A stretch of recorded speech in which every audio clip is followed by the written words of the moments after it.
My name is Dr. Elizabeth Harris. I'm a board-certified plastic surgeon.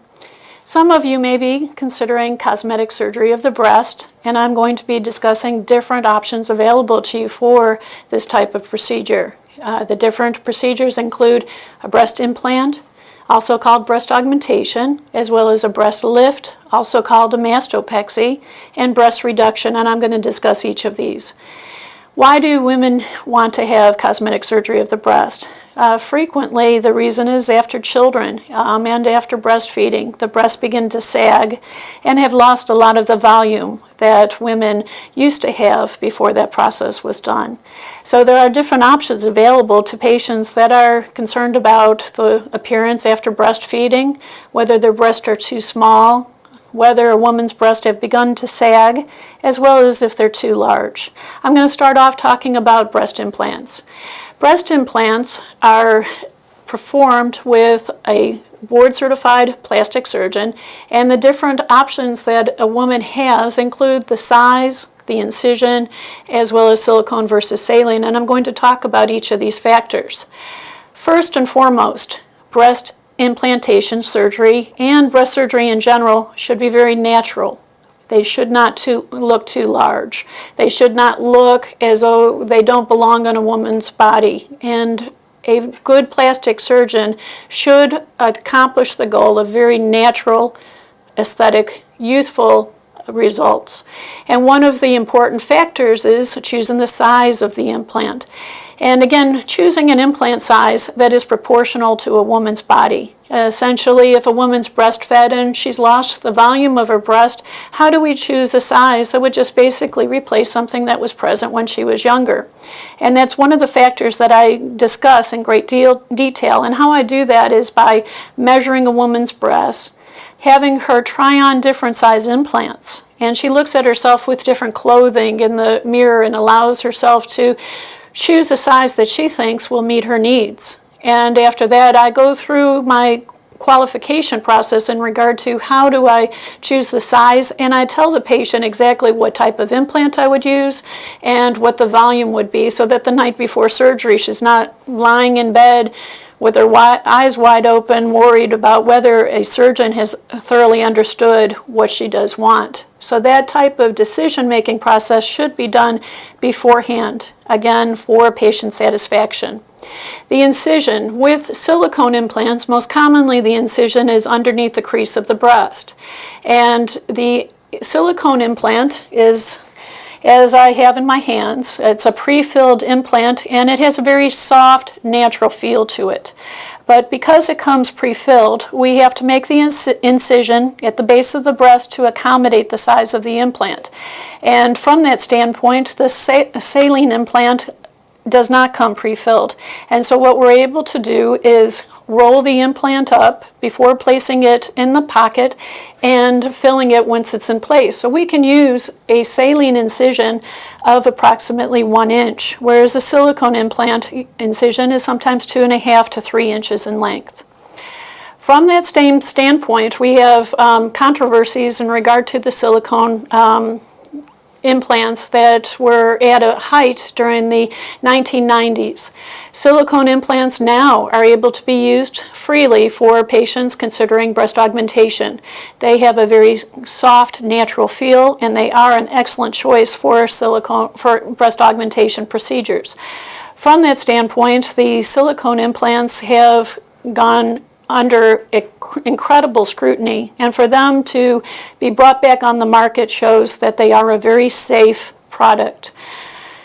The breast augmentation procedure is usually done as an outpatient, and the healing process usually involves the implant being inserted under the muscle, and these are the different placements that are possible. This particular diagram reveals a subglandular or underneath the breast insertion, and this diagram shows a placement of the implant underneath the muscle, which is right here. Under the muscle gives you a little bit more of a natural coverage, reduces the risk of more severe scar tissue, and has, I think, a more softer teardrop shape appearance. The healing process involves the approximately about 6 weeks of softening and settling of the implant. And after it's completed, you can do anything in regard to exercise, and it's associated with no loss of strength or changes of the function of the upper body. Another different procedure is a breast lift, also called a mastopexy, and this is for a patient who is happy with the size breast that she has but is unhappy about the sagging. Most commonly I see this after breastfeeding.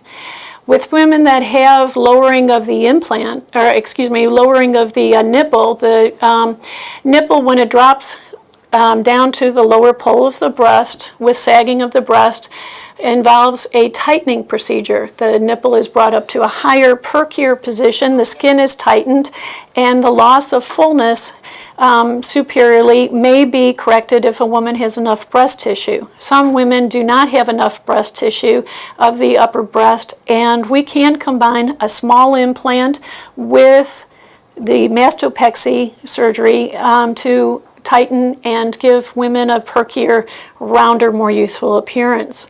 The usual incision that I use for this type of surgery involves a lollipop-shaped incision. That's an incision around the nipple and leading down in a vertical line.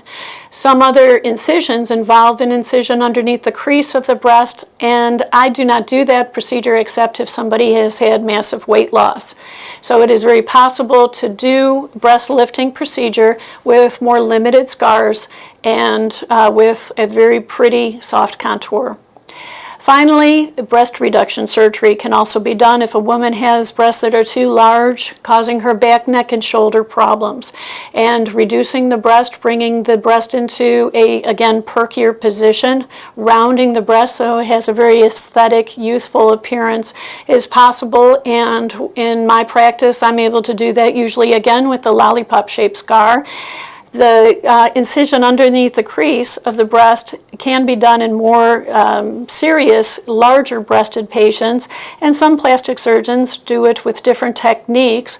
My technique involves keeping the nipple attached, so there is still the chance of more natural sensation as well as more natural contraction of the nipple. So in order to have the breast reduction procedure, I talk to a patient in detail and I ask them what type of size that they would like, and I show them photographs to better explain the procedure.